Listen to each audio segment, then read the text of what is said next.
ಐತಿಹಾಸಿಕ ಬಸವನಗುಡಿ ದೊಡ್ಡಗಣಪತಿ ದೇವಸ್ಥಾನದ ಆಶ್ರಯದ ಶ್ರೀ ವಿದ್ಯಾಗಣಪತಿ ಸೇವಾ ಸಮಿತಿ ವತಿಯಿಂದ 56ನೇ ವರ್ಷದ ಗಣೇಶೋತ್ಸವವನ್ನು ಅತ್ಯಂತ ಅದ್ದೂರಿಯಾಗಿ ಶ್ರದ್ಧಾಭಕ್ತಿಗಳಿಂದ ನಡೆಸಲು ಸಮಿತಿ ತೀರ್ಮಾನಿಸಿದೆ.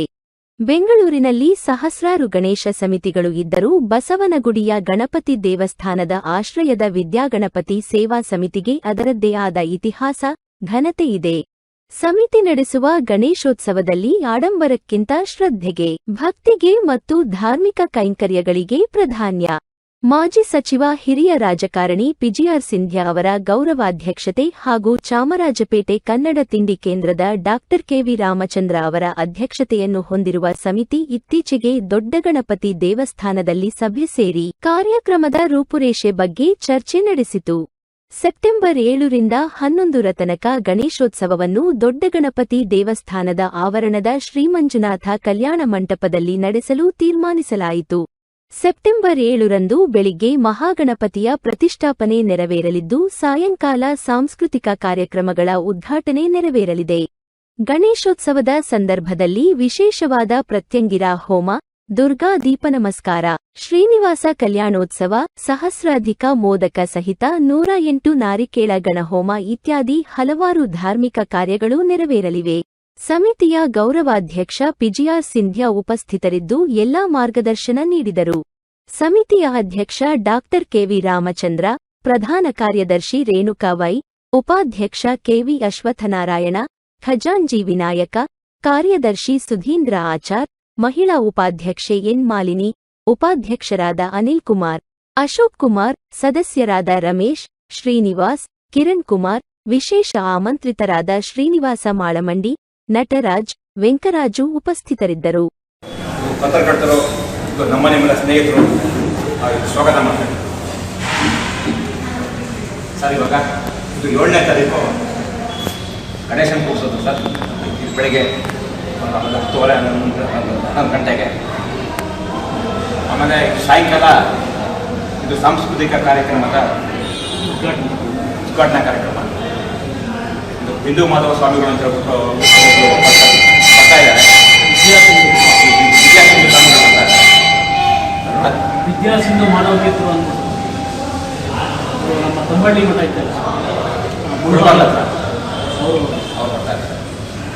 ಅದೇ ರೀತಿಯಾಗಿ ನಮ್ಮ ಇವ್ರನ್ನ ಸುರೇಂದ್ರಣ್ಣ ಅವ್ರನ್ನ ಅವ್ರ ಕರೆಯಲ್ಲ. ಆಮೇಲೆ ಇದು ತಾವು ವಿದ್ಯಾರ್ಥಿರ. ಆಮೇಲೆ ಇನ್ನೊಂದಿಷ್ಟು ಜನ ನಮ್ಮ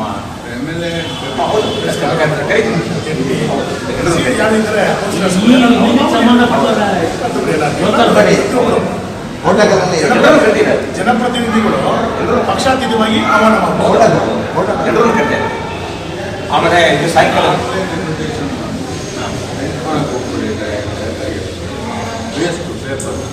ಆನ್ಲೈನ್ ಮಾಡಿ ಡಿಜಿಟಲ್ ಅಲ್ಲಿ ಮಾಡಿಸಿರೋದು. ಬೇಕು ಅಂದ್ರೆ ಒಂದು ಪ್ರಿಂಟ್ ತಗೊಂಡು ಕೊಡೋದು ಅಷ್ಟೇ. ಅವ್ರು ಪ್ರಿಂಟ್ ಮಾಡ್ತಾರೆ. ಅದಕ್ಕೊಂದು ದುರ್ವೇಸ್ಕೊಂಡು ಆಗಬೇಕು. ಹೌದು, ಅದು ಯಾರು ಬೇಕು ಅಷ್ಟು ಮಾತ್ರನೇ ಅದು ಡಿಜಿಟಲ್ ಅಲ್ಲಿ ಪ್ರಿಂಟ್ ತಗೋಬೋದು ಅಂತ. ಸಾಯಂಕಾಲ ದಿನ ಒಂದು ಸಂಗೀತ ಕಾರ್ಯಕ್ರಮ ಇದೆ. ನಾನವರು ಎಷ್ಟು ದಿನ ಬಿಟ್ಟು 5 ದಿನ?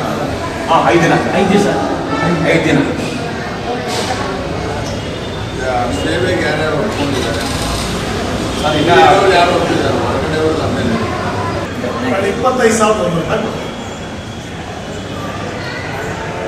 ಬೇರೆ ಸಣ್ಣ ಪುಟ್ಟ ಇರ್ತದೆ. ನನ್ನ ಕಡೆಯಿಂದ ರಸೀದಿ ಅಕೌಂಟಲ್ಲಿ 25,000 ರೂಪಾಯಿ ಮುಖ್ಯ ಕೊಡಬೇಕು ಅಂತಿದ್ದೀನಿ. ನಿಮ್ಮ ಕಡೆಯಿಂದ ಬೇರೆ ಕೆಲಸಗಳು ಮಾಡಬೇಕು. ಹೋಗುದು ಅಂತ ಹೇಳ್ತಾ ಇದ್ವಿ. ಹೌದೌದು. ಅದು ಅದೇನ ಸಣ್ಣ ಅಲ್ಲ, ನಮಗೆ ಅದನ್ನೇ ಹೋಮದಕ್ಕೆ ಹೋಮ ಇದೆ. ಹೋಮಕ್ಕೆ ನಾವು ಕುಟುಂಬ ಸಮೇತ ಬಂದು ಸೇವೆ ಮಾಡ್ತೀವಿ. ಅದು ಯಾವುದು ಹೋಮ ಅವ್ರು ಹೇಳ್ತೀರಾ? ಖರ್ಚು ಮಾಡಿ ಗಣೇಶ ಇಲ್ಲ ಹೋಮದ್ದು ಅವ್ರು ಹೇಳ್ತಾರೆ ಗೊತ್ತಾಗಿಲ್ಲ. ಈ 25,000 ಒಂದಲ್ಲಿರೋ ಹೋಮಕ್ಕೆ ಇದು ಕೊಡ್ತಾರ ಹೋಮಕ್ಕೆ ಹೋದಷ್ಟು. ಈ ವರ್ಷ ಯಾವುದು ಮಾಡಿದ್ರು?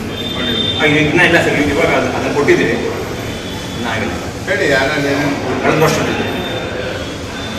ನಾನು ಹೋದ ಖರ್ಚು 25,000 ರೂಪಾಯಿ. ₹1,000 ಕೊಟ್ಟು ತಗೋಬೇಕು.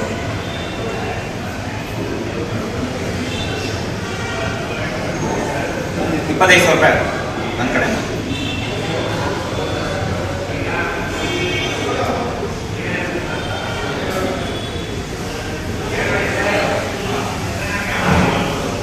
ಒಂದು ಕಡೆಯಿಂದ ಮೊಮೆಂಟ್ ಮಾಡಿಸ್ಕೊಡ್ತೀನಿ ಸರ್. ಆಮೇಲೆ ಕಾರ್ಯಕ್ರಮದ ಯಾವುದನ್ನ ಸಾಂಸ್ಕೃತಿಕ ಕಾರ್ಯಕ್ರಮ ಇರ್ತಾರೆ ನಾನು ಅರೇಂಜ್ ಮಾಡಿ ಕೊಡ್ತೀನಿ. ಭರತನಾಟ್ಯ ಇಲ್ಲ ಇದು ಅದು ಅಂದಾಜೇನು ಹೇಳೋಕ್ಕಾಗಲ್ಲ. ಅದನ್ನೇ ಬರೆದು ಬಿಡಿ. ಇದು ಗೌರ್ಮೆಂಟ್ ಎಕ್ಸ್ಪೆಕ್ಟ್ ಏನಕ್ಕೆ ಹೌದಾ ಬೇಕು ಸರ್. ಬಂದವ್ರಿಗೆಲ್ಲ ಏನಕ್ಕೆ ಕೊಡ್ತೀರಾ? ಸೇವಾ ಕೆಲಸಗಳಿಗೆ ಅವರು ಯಾವ ಸೇವೆ ಮಾಡೋಕ್ಕೆ ಯಾರು ಬಂದಿದ್ದಾರೆ? ಅರ್ಥ ವೇಸ್ಟ್ ಮಾಡಬೇಕು.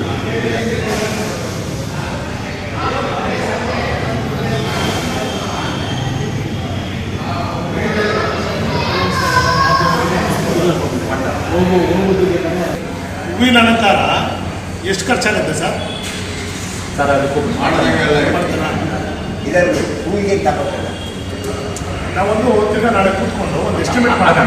ಈ ಸಭೆ ಆದ್ಮೇಲೆ ನಾಳೆ ಒಂದು ದಿವಸ ಹೌದೌದು ಮಡಿಯವರ ನಿಮ್ಮದು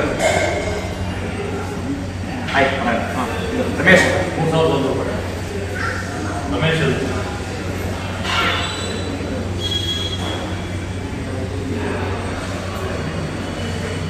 ನಟರಾಜ್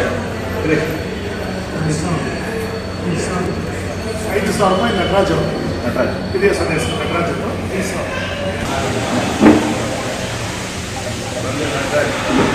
ನಟರಾಜ್ ಬನ್ನಿ. ಬನ್ನಿ ನಾವು